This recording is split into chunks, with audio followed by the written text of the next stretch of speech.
The medical industrial complex has failed us so dramatically. I don't know what's worse, the doctors who didn't know how to treat it or the doctors who knew how to treat it and wouldn't do it because they were worried about getting fired. Government paid for insurance is crappy. It is a model designed for corporate manipulation of the government system. I'm a concierge model, which is a little bit different.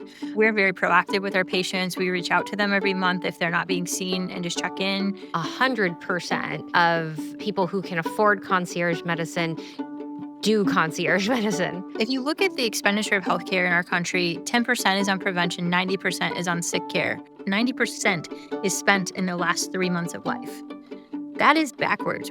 I'm Nicole Shanahan. Welcome to Back to the People podcast, which highlights the growth of a movement uniting America, where our government is free from corporate capture and where we give voice back to the American public. Dr. Mollie James, thank you so much for joining me today on Back to the People podcast.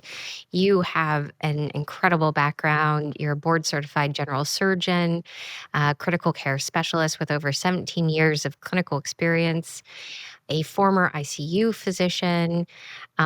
You were really front lines during the COVID pandemic. I've had a few folks like yourself on this podcast, and hearing and learning about these stories from people who have never met and completely different parts of the country, but all experiencing the same kind of strange orthodoxy around them that didn't make sense, watching your patients suffer in ways that they didn't have to, stepping in and voicing concerns and being censored. I want to talk about that period.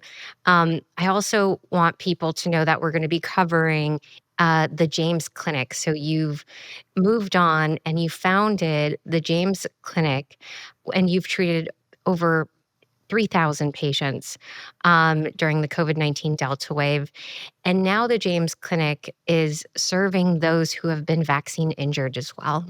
Uh-huh. And so I want people to hang tight after they hear your story, to hear about some of the stuff you're doing in your clinic. But Dr. James, so when did you realize something was off about how the pandemic was being handled? For me, probably the first thing, I was out in New York. I volunteered in the ICUs out there in April of 2020. And I kind of went along with it because what we were seeing was so devastating in the ICU. And we were trying everything. We were trying the vitamins and the hydroxychloroquine and all of that. But if you remember, around May, they started having reopen protests. And people who were running businesses said, hey, it's time to get my business back open. And the media went nuts and said, you can't protest for that. You're going to kill grandma. But then in June, George Floyd happened. And you saw the social justice movement. And they said, well, those protests are worth it. You can go out and do that, but you can't do the other ones. And that didn't make sense to me because either it's dangerous for everybody and no one should be out, or it's fine for everybody. So that didn't make sense to me. The same people in public health having different perspectives on the same principles. Maybe COVID is less viral if you're protesting for George Floyd. No, that's not how it works. Right. Like, very smart virus, very smart virus. Yeah.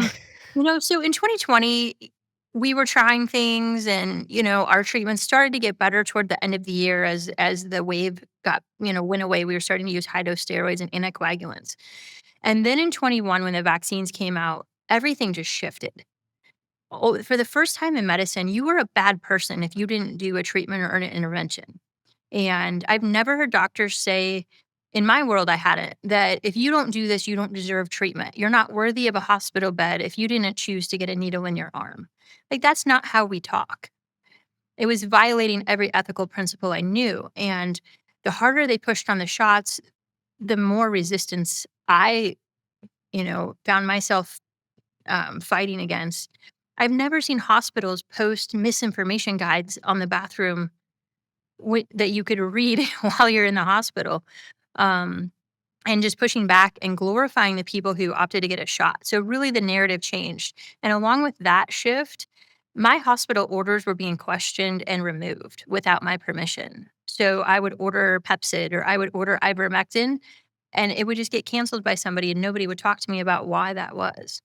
And so that's when really it started going off the rails. What hospital were you in at that time?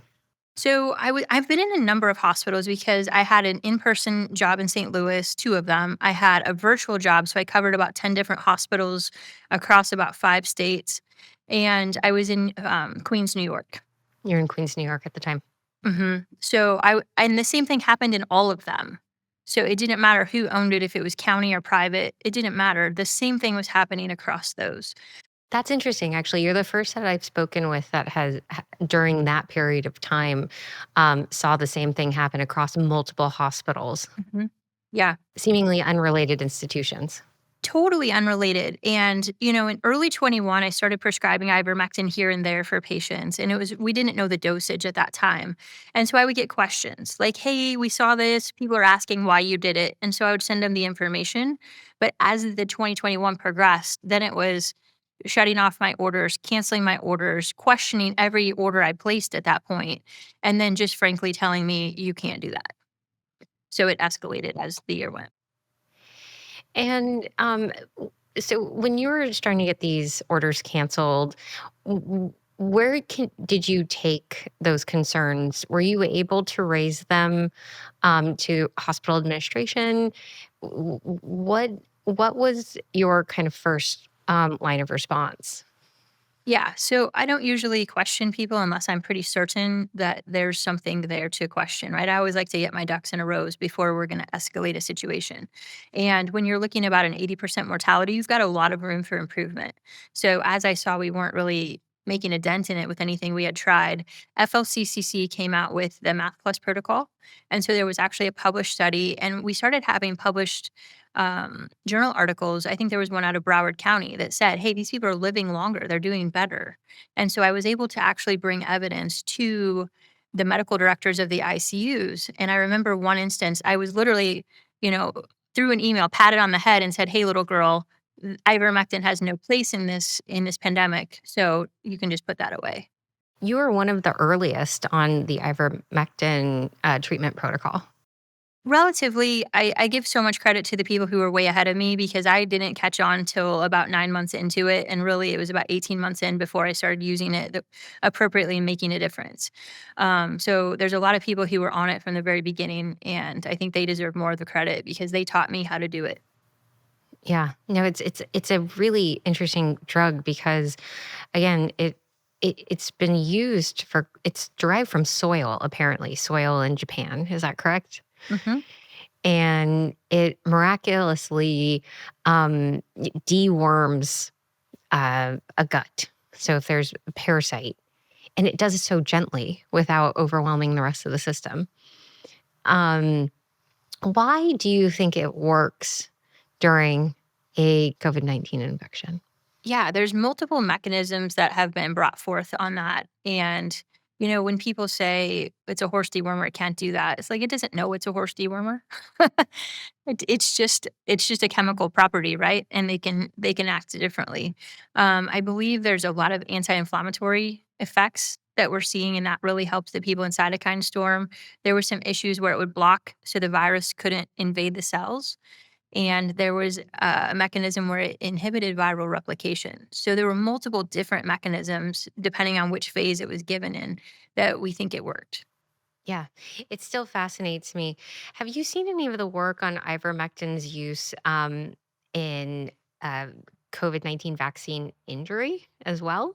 hmm I've used it clinically, and from my experience, there's about 5% of people who respond really well to a round of it and have a noticeable difference.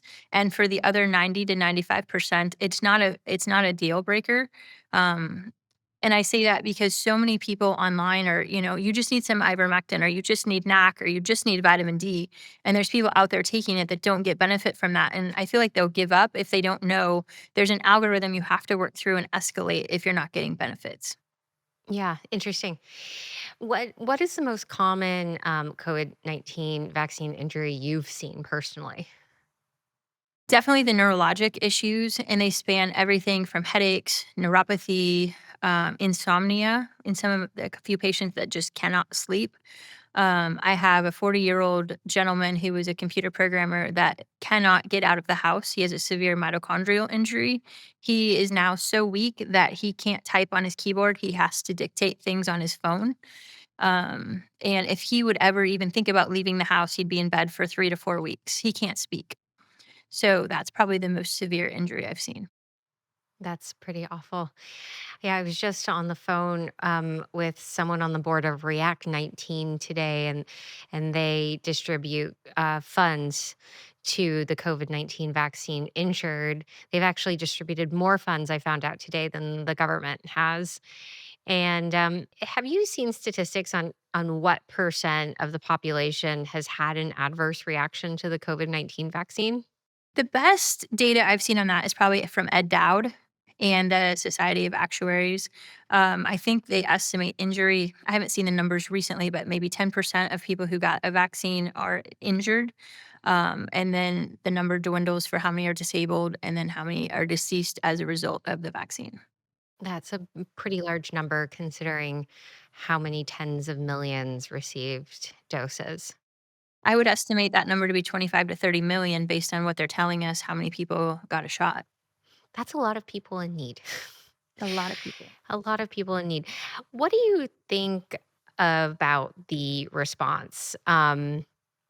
If you, I, I have a doctor, for instance, and for me to go to my doctor and say, hey, I've been vaccine injured. I think the COVID-19 vaccine injured me.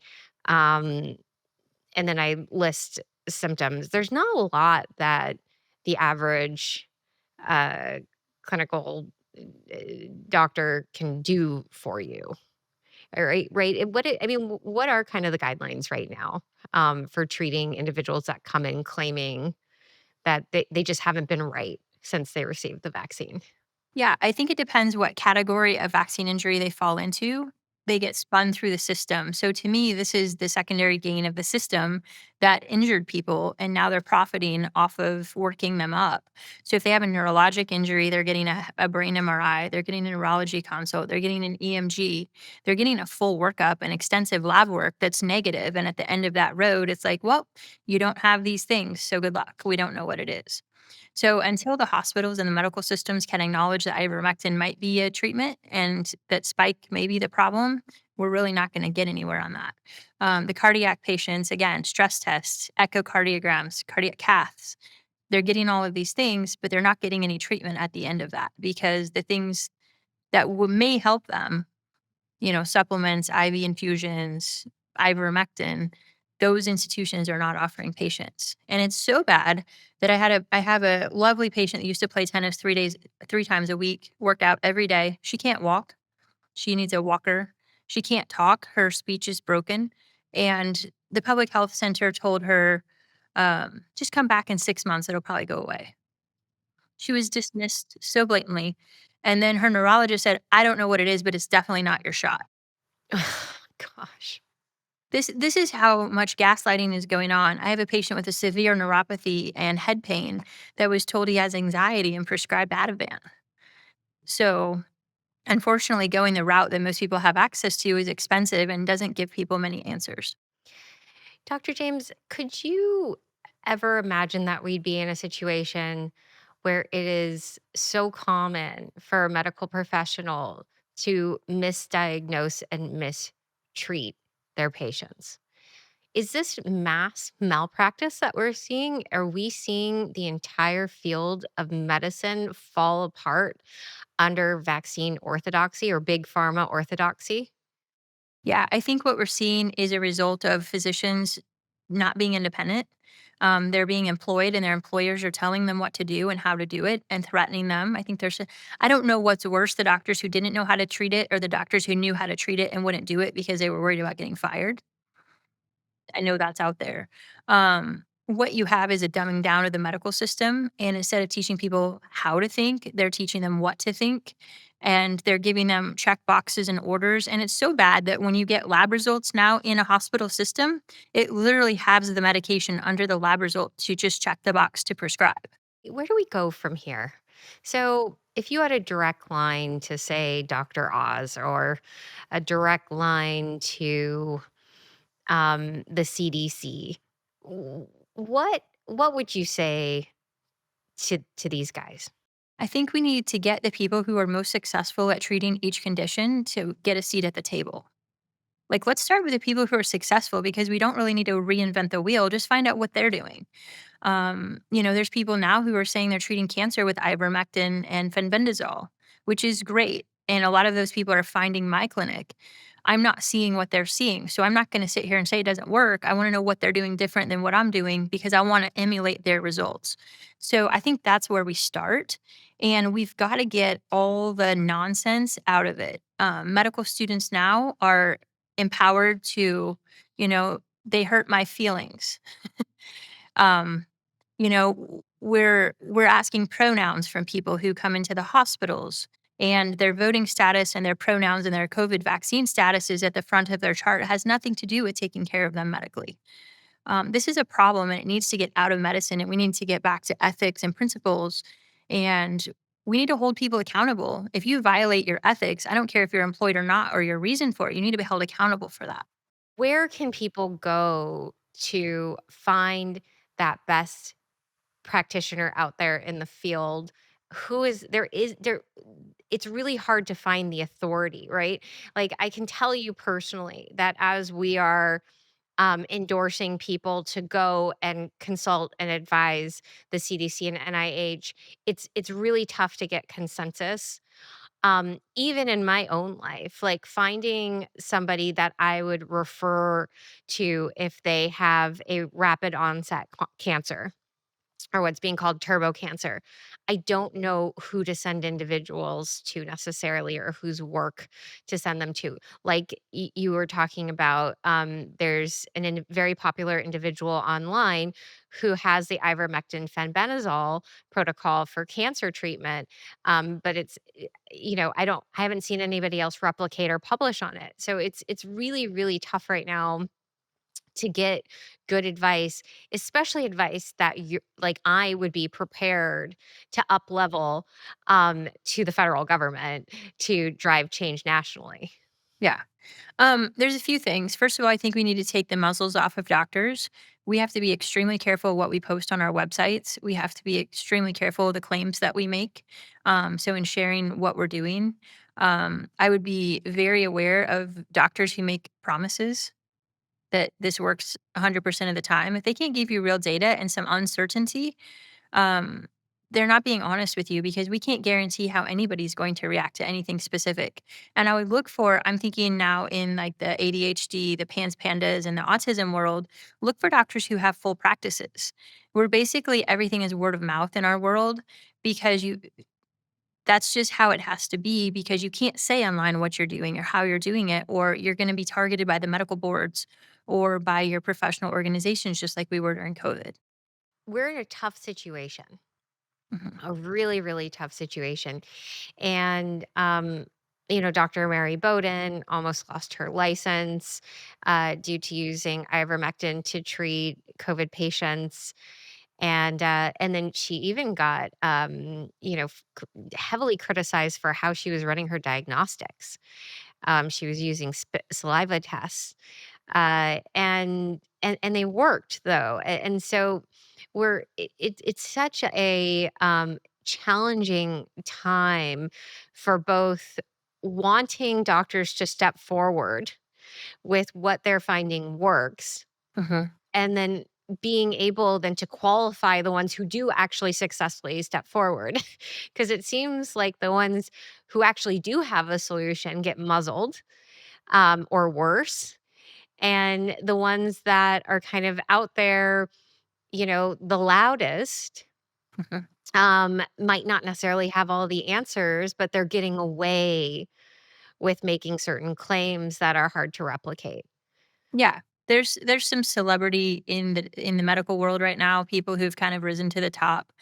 Um, it's an extremely hard field, and I don't know all of the answers. But again, dismantling or putting restrictions on federations of like the Federation of State Medical Boards that told the medical boards how to attack and how to punish doctors by instituting misinformation and disinformation policies. That all came from the Central Federation of State Medical Boards. Looking at these nonprofits like No License for Disinformation that had medical board complaint links on their website and were driving politically motivated traffic to target the doctors that they picked. Like those things have to stop, and the medical boards have to get more sophisticated to filter those out so that we're not caught up with legal fees and things to defend ourselves on these politically based attacks. Are there lawyers out there that are helping direct this? Because it does strike me that this is going to take many skilled professionals. Mhm. For one, there's been virtually no accountability for the punishment and silencing and muzzling of doctors. There's Yeah. been virtually none. Mhm. And that's the piece that is, I think, now a month and a half into President Trump's administration. Um, I think that's the piece that I'm starting to lose faith that we'll kind of ever see accountability. At the very least, we ought to reinstitute those who have been silenced or have lost their licenses incorrectly and unfairly and unjustly. But what about accountability or penalties at the very least, or removing financing? I mean, there has been an executive order that schools who mandated the COVID-19 vaccine were going to lose federal funding. That's something. But what about all of the medical institutions and the boards and the hospitals? That's the piece that I think, we're going to look to this whole movement, this whole MAHA movement, this whole medical freedom, medical integrity movement needs to see right now is the fact is some degree, and people don't necessarily at the medical boards need to go. We're not like calling for them to go to prison, right? That's not what the calls are for. But some degree of accountability, some memo stating that they breached X, Y, and Z ethics. Uh, some degree of individuals getting apologies. Um, there needs to be something. I mean, what are some of the things that you would like to see in that regard that would help you feel confident again in some of these institutions? Yeah, again, all of the charges against doctors that are still ongoing and still playing out need to be dropped. They need to go away, like you said, in a public apology so that we know the medical boards are hearing us and they understand that this is a checkpoint in history. I think COVID is really going to be the dark days of medicine when we look back on this for so many reasons: the failure, the acceptance of failure, just the coercion across the board.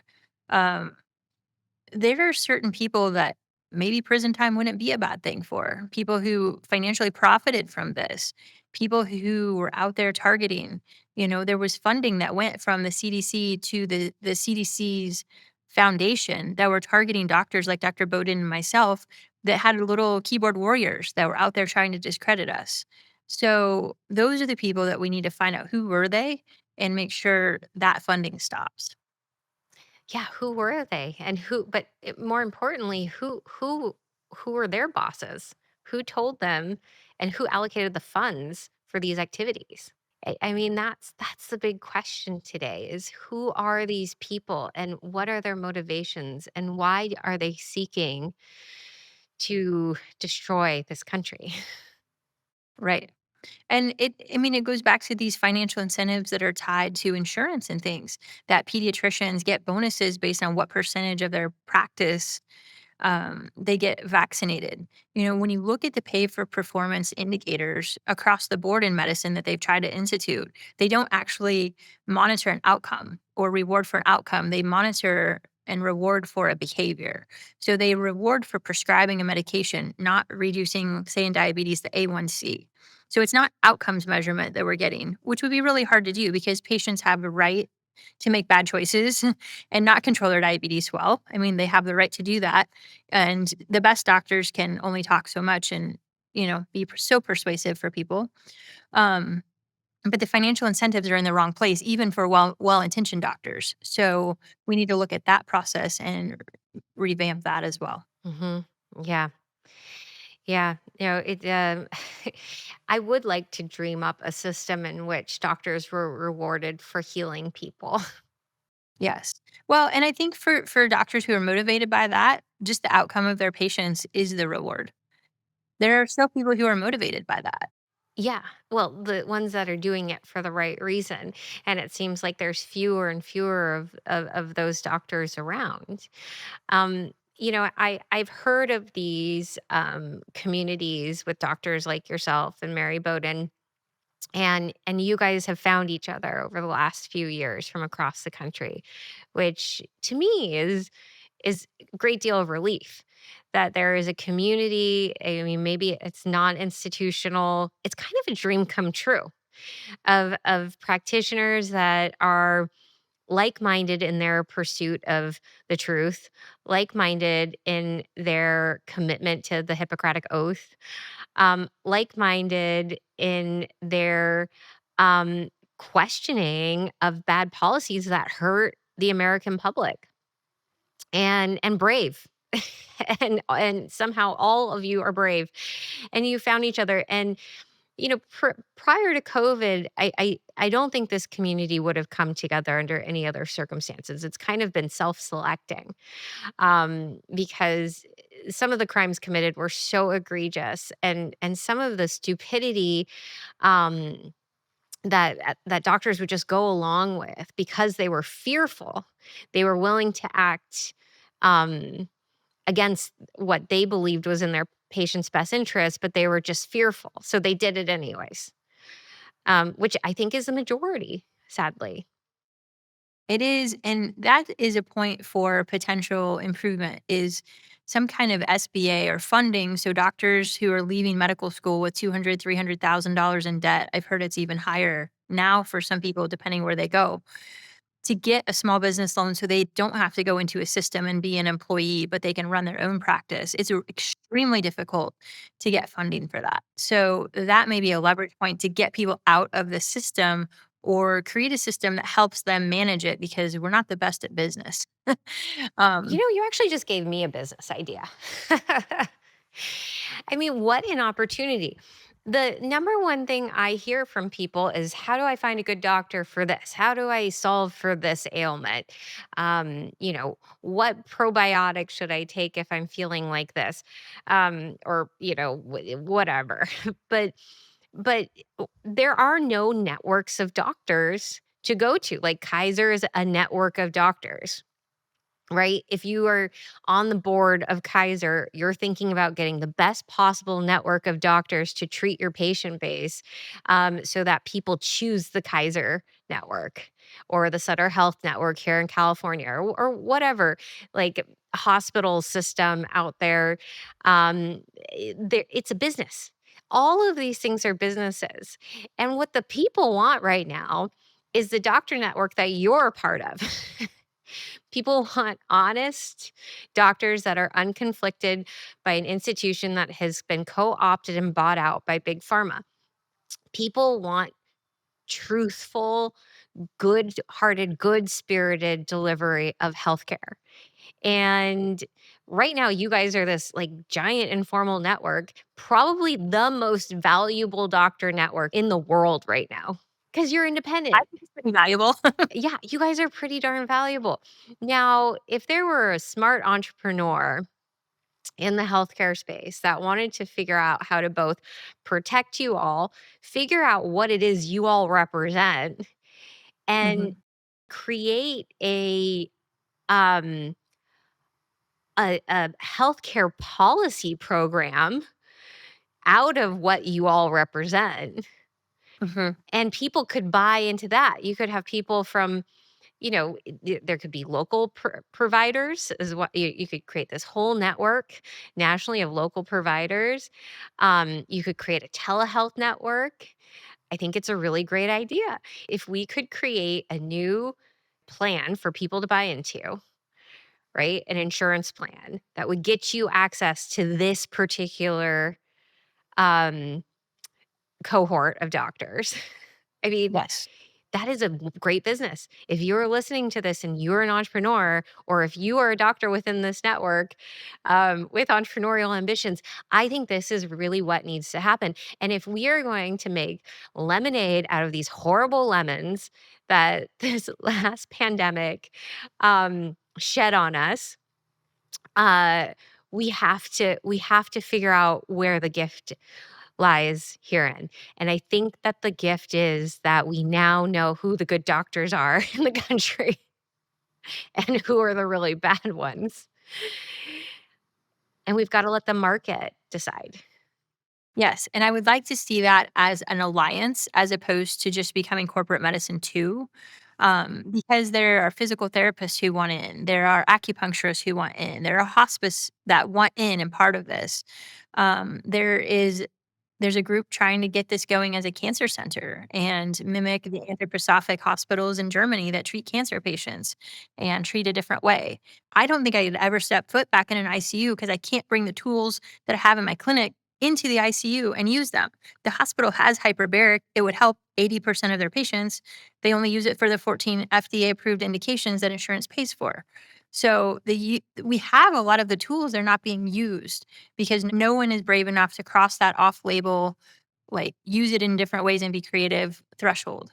Well, my daughter's pediatrician was willing to give her the COVID-19 vaccine off label when she was only 2.5 years old, and it wasn't ready for 2.5 year olds. I mean, my God, like this is how backwards it all is, right? But I can't even say so I use supplements for various things. There's one that lowers blood pressure pretty effectively. I can't say this treats blood pressure. I have to say it supports a healthy blood pressure. So patients have to know what to look for, supports healthy blood sugars as opposed to use this for your diabetes. Like I can't say what I need to say to get things into the hands of the right people. So this is why buying supplements is so confusing for people. You know, big pharma can say whatever they want. They can make whatever claim they want to make, obviously, Mhm. over the last 5 years, completely unsubstantiated. So, just a little bit of balance in that would at least help. Yeah. Yeah. You can make recommendations, though, of supplements, right? I've seen that where there are even direct to consumer stool testing, stool diagnostics groups that will look at the microbiome and say, well, you're really low on this microbe. So we recommend X, Y, and Z. So you're able to do that. So I think we're close. Like, I think what the gift of all of this chaos has given us is that it has been a forcing function for doctors like yourself and patients like myself to really seek out solutions, and that's what I see. That's what the entire wellness movement about. That's what maha is about, is that the medical industry, the medical industrial complex has failed us so dramatically that like we're paying an arm and a leg to subscribe to a system because we have to not look crazy, right? Or in some cases, we're legally required to subscribe to it, um, which is its own insult on the problem. And then we don't get the healthcare that we need, and so it's a forcing function to go what's called this quote alternative path. And I hate the word alternative because it should this shouldn't be alternative. It should be the primary path. And the only reason it's quote alternative is because the primary path has failed in such a devastating way. Yeah, if you look at the expenditure of healthcare in our country, 10% is on prevention, 90% is on sick care. And if you look at actual dollars spent over a lifetime, I believe 90% is spent in the last 3 months of life. That is backwards. We should be doing 80% prevention and wellness and proactivity and 20% sick care if we were really doing it correctly. So, just changing how we allocate funds and getting people to take responsibility for their own health. A lot of people compare it to auto insurance. We all, most of us have auto insurance. You don't use it to get an oil change. You use it if you get in a catastrophic accident. And so we need to start thinking about buying healthcare differently as well. No one stands to benefit more for investing in your health than you, the patient. So we need to get right with thinking about that and being proactive. Just because you feel fine doesn't mean you don't need labs. Check your labs every now and again. See what's going on. Check a vitamin D level. Let's be proactive so when something like COVID comes through, you know somewhat where you stand. Yeah. This alliance that is forming, how many doctors do you think would be good fits for this alliance? I would say right now we have maybe 3 to 5% of doctors in the country, maybe. Um, Maybe 15 to 20 would be a good fit. And unfortunately, 15 to 20% would be a good fit. yeah, Mhm. I think so. Because it's the critical thinkers, it's the people who don't mind bucking the system a little bit, asking questions, trying new things, being innovative. It takes a lot to bring a new modality into your practice. We're doing it all the time, and it's a lot. We need a snazzy name now for the alliance. I know. Buck the System Alliance. Yes, and the, International Medical Alliance is probably the closest that's doing it, the former FLCCC. That's a good start. It's a very small group out of our small group. The DPC movement, the direct primary care, the integrative and functional medicine is a little piece of it, but again, some of those people were pushing COVID shots. So there needs to be a set of criteria that you were right on this or you changed your mind on that and you promote this. Not that everyone has to do it the same, but there needs to be some basic, infrastructure to it so people know what they're purchasing. Well, as an alliance, you could issue your own guidelines as well. Hmm. So that if a doctor, is acting outside of those guidelines, it's very obvious because the guidelines are published. Yeah. Well, and then when you take those people that are independent rebels, it's really hard to get them all pointed the same direction because everyone's kind of in their own niche and their own thought process. And Which is a good thing, which is why they were able to think outside the box in the first place. So I think that there's a balance, right? I could imagine the guidelines being very short, but also very clear when some behavior or actions or treatment plans fall outside of the guidelines. And it doesn't mean that there has to be necessarily an automatic penalty. It doesn't have to be this draconian, strict adherence to the guidelines, but it could be just guidelines and then not the guidelines, right? yes, but bringing those people together so that we can easily access each other. I've done that a little bit in my practice with pediatricians. There's two pediatricians in the group that come and see patients for me under James Clinic because I do not generally see kids. So it's kind of being built on a very small scale, but the logistics of that is just challenging. And you're right. We need an entrepreneur. We need somebody who's business minded to scale this and do it because the process is slow. And what about payment systems? Like, there's so many different ways to think through insurance products nowadays. And I think that there's a real opportunity for innovation in insurance. I mean, even here in Silicon Valley, you've got these tech startups that are trying to be innovative in insurance and medical insurance. But the problem is the providers, right? It's like you can only be as innovative as a payer as the services that you offer to cover. Mhm. Have you seen any interesting innovations in third party payers? I haven't. And to me, the insurance piece of it, the complexity is what's threatening for me because it is so complex and complicated that any one of us that they want to target, if you accept insurance, any one of us that they want to target, they'll have you in jail. They had a family physician in the San Francisco Bay Area, and they raided her home, and she was in prison for 5 years during COVID because they misbilled her billing. They found 5 billing errors. They were $0 tickets, so it was no financial gain that she had, but they ended up putting her in prison because she had gone public and said, "Insurance isn't paying me on time." So is retribution. It was retribution. She's a mom, and her mother was dying, and she's a physician, and she's in prison and can't get out to come see her dying mother. And anybody who wants more on that story, AAPS has covered that, American Association of Physician and Surgeons. I'll check it out. What's her name?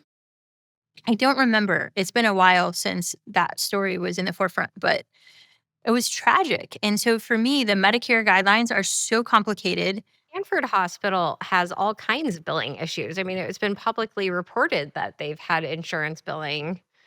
Oh, they Um, all do. they all do. Yeah, And they so all they do. singled out this sole practitioner. Yeah, because she was making a lot of noise that I'm not getting paid. And I feel like that's a weapon that the system is made to be complicated because everybody is violating it. So the minute they want to create problems for you, there we go. Wow, that's horrible.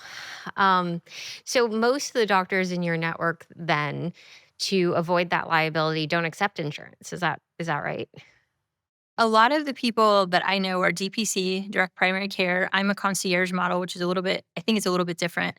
We're very proactive with our patients. We reach out to them every month if they're not being seen and just check in. We're getting them reminders. Hey, it's time for your labs. Hey, are you doing your glucose monitor? What's your blood sugar? What are you doing with your diet? So we're reaching out to them actively. So there's different models within that, but most of them are private pay and gets them out of the system entirely. Yeah, I mean, I will say, 100% of the people who can afford concierge medicine do concierge medicine, and there's a reason for that. There's a reason for that. It's because then we can access the kinds of doctors like yourself. So it's really problematic to me to hear some of this rhetoric that the government is spewing around um, insurance and government paid for insurance, because government paid for insurance is crappy. It's crappy because it forces you into the lowest quality medical care system. And nobody who can afford better chooses that other one, chooses the government paid for system. Um, and it's government paid for, but it's not actually government run.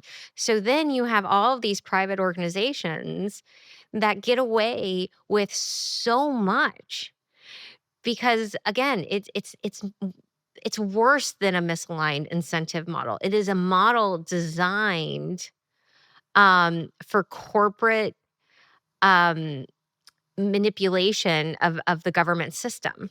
It makes me think of a Medicaid patient that I had, and he needed good food.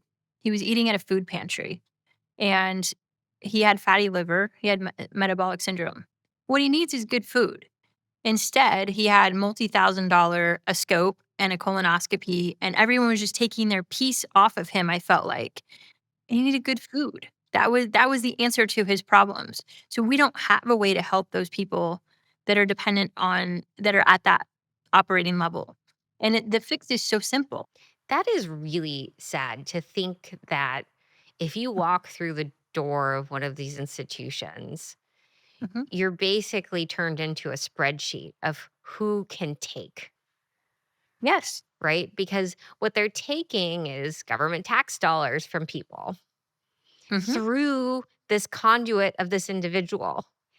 And if they can manage to fit this individual onto as many line items on the spreadsheet as they can, they just get paid out. So of course you're going to try to put in as many as you can. And this is an individual who's suffering and who's going to further suffer because many of these workups are invasive. Very invasive, and these are high-risk people because, again, they're not getting what they need at baseline, right? They're overweight or they're diabetic or they've got all these medical problems because guess what? It pays. The sicker you are, the more you bill if you're the system. And so it incentivizes you to make more problems for the patients. I mean, no wonder once you enter the system, it's a Mhm. faster track towards death. I Of mean, course it is. it's gonna be a faster track towards death. There's only one direction that that financial model takes an individual who's in it, and that is towards greater need, greater reliance, greater Mhm. medication, and none of it tracks towards health. And if I'm getting really cynical, when I look at thyroid replacement and treating thyroid, there's a certain medicine I use that's a combination T3, T4. It's not your Synthroid, and it works really great for people. It corrects their cholesterol levels. It does all kinds of good things when it's used appropriately. Well, most doctors don't use that, and then the patients have high cholesterol. That's really hypothyroidism. So then they get put on a statin. So now we're on a cholesterol or a thyroid medicine and a statin and, "Oh, now my joints hurt, so now I'm gonna see a rheumatologist, and I'm gonna get put on a biologic that's $40,000 a month." So you can see where this process just keeps going and going, and it's like, "Why don't we put you on the right thyroid meds and eat gluten-free and fix your gut," and it all goes away. And it does go away, right? Like, that's the thing that I don't think people trust when they hear their specialist, their rheumatoid arthritis specialist tell them that they need this drug. Is that they don't actually know for certain that there is a path towards complete healing. They don't believe it. They believe that they are sick. It is who they are. They are diagnosed as this, and that is what they are now. They are a diabetic. Yes, congratulations. Here's your team jersey for diabetes. And now the subconscious in your brain takes you down the road that you think that is of disability. If you come to my office, guess what we tell you? Not you're diabetic. Hey, your body's not processing blood sugar right now. So let's do some things so it starts to do that better. That's a totally different mind space and mental programming than these lists of diseases. And you're right. You would be appalled. You probably know a lot about it. What doctors tell people. You know, you can never have babies. You can never walk again. You're going to deal with this the rest of your life. You're just getting older. It's your genetics. They tell people all these horrible things that you're just a victim and you must do what I say, as opposed to you have complete capacity for healing. We just need to get you. The right conditions. Yeah. No wonder lifespan is decreasing in the United States. We literally have set up the perfect system for shortening an individual's life. Good job, America. Like, I mean, I'm so cynical about it now because I mean, I'm living it every single day. Um, as a mother who is like, hey, my child has things that are not just DSM-5 autism. She's not just socially awkward. There is something underlying here. But no one will no one will flag any of that. No one will treat her as that. Stanford Autism Center, right? The top in class, right? You would think it's Stanford University. Their head woman who runs it thinks it's absurd to think that autism is biomedical. Absurd to think that autism is biomedical. And thanks to a gentleman named Brian King at UCSF, uh, autism was written into the DSM 5 as a mental illness. And if you read the description, it says an individual who has social interaction challenges, emotional instability challenges, marked by, poor eye contact, blah, blah, blah, the whole list. Nothing, nothing about how most of these kids have actual physical apraxia, neural motor planning skills, gut health issues. Almost all of them have gut issues. I mean, I live this every single day being told my child has behavioral issues, that she's autistic, thus she has behavioral issues. When I see with my own eyes, my own naked eyes, that this is a child with stomach pain, with developmental physical pain that is being untreated, that her cries are not just her being, quote, fussy and mentally ill. Like her cries are because she's in pain. And God forbid I mention that this all started after she got the MMR at 7 months old. God forbid, right? I mean, that's how ludicrous our system is. And I just have to say, Dr. James, that I had given up all hope until I I joined the Maha, what it wasn't called the Maha movement. It was just a bunch of moms experiencing the same thing and finding other moms and doctors who are willing to speak the truth to power. Yes. 2 thoughts on that. First of all, there's an entire organization of physicians that target children with special needs. It's called MedMaps. I hope you've heard of them. Yes, their conference is coming up in Yes, in it South is. Carolina. Yeah. Yes, the Medical Association for Pediatric Special Needs. Amazing people. The practices are full. They're doing it right. And they talk about all of those things that you just mentioned. The second point on that is what lights my fire is we were given a case when I started with IFM, the Institute of Functional Medicine. They gave a report of a young boy who was in the office with his mom, climbing the walls, nonverbal, like it was obvious behavior control issues.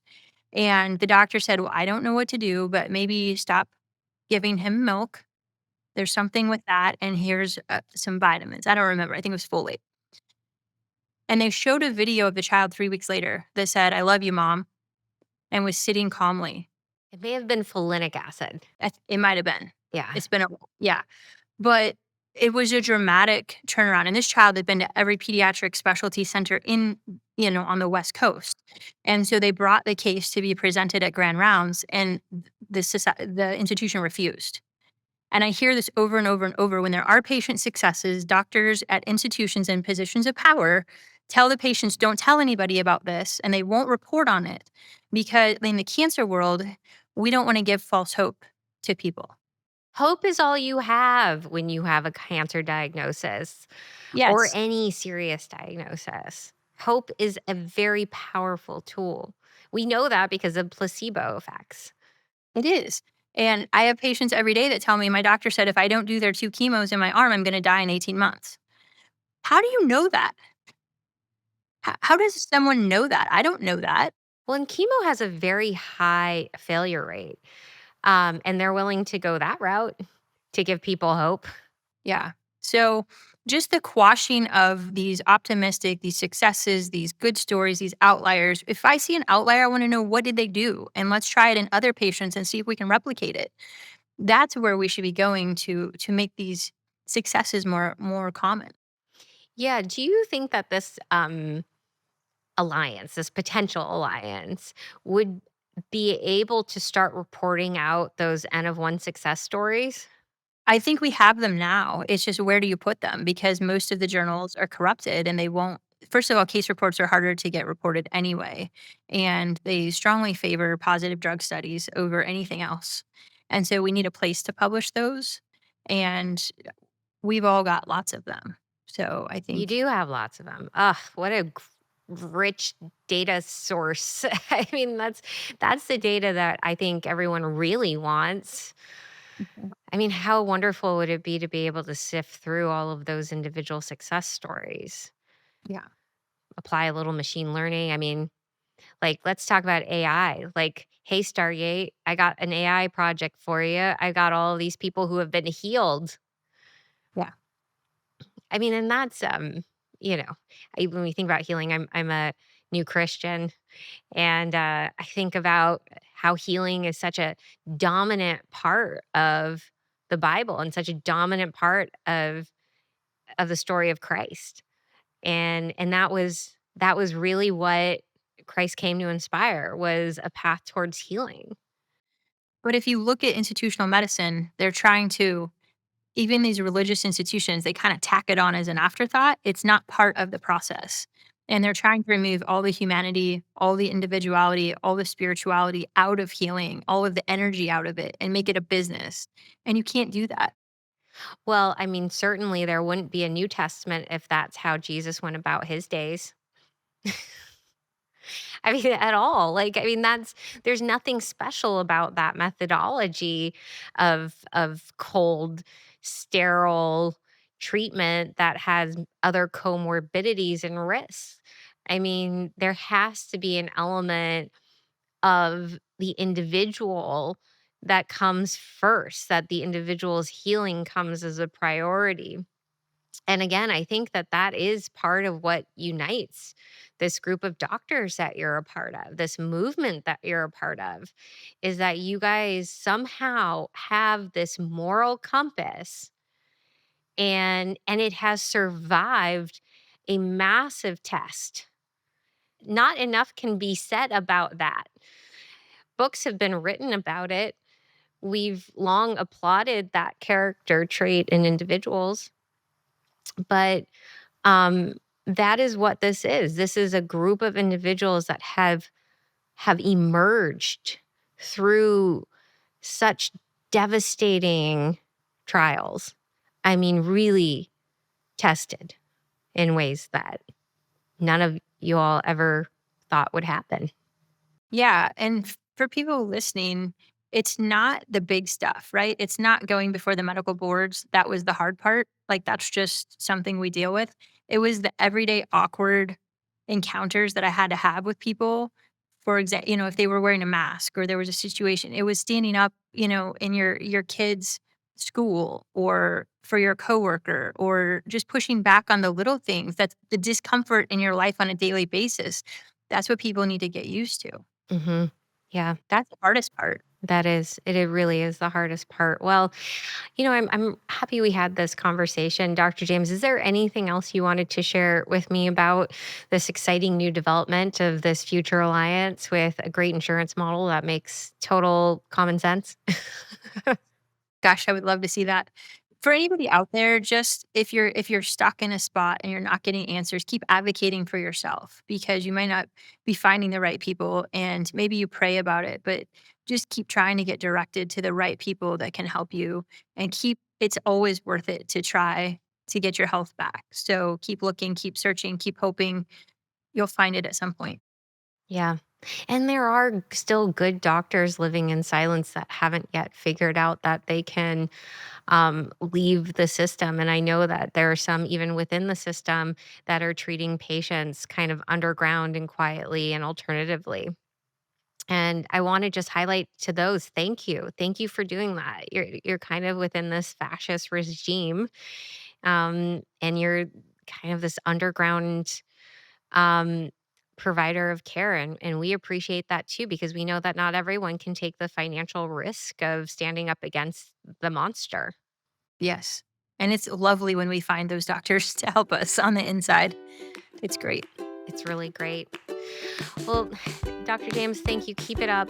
And you certainly have me thinking on how to how to kind of make something beautiful after such a dark period in history. I mean, I think there's some real opportunity here. Yeah, patients are looking for this. So you get the right minds behind this, and I think it would be a slam dunk victory. Totally.